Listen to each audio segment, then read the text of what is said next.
Hello everybody, thanks for being with me in this orthodontics session number 11.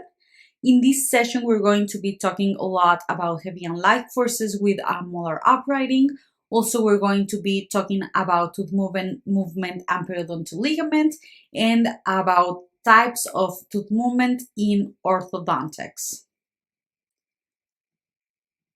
And remember, if you see this little white tooth next to this red question mark, this is a slide that you want to pay attention to because one or two questions might come on regarding this topic on the exam.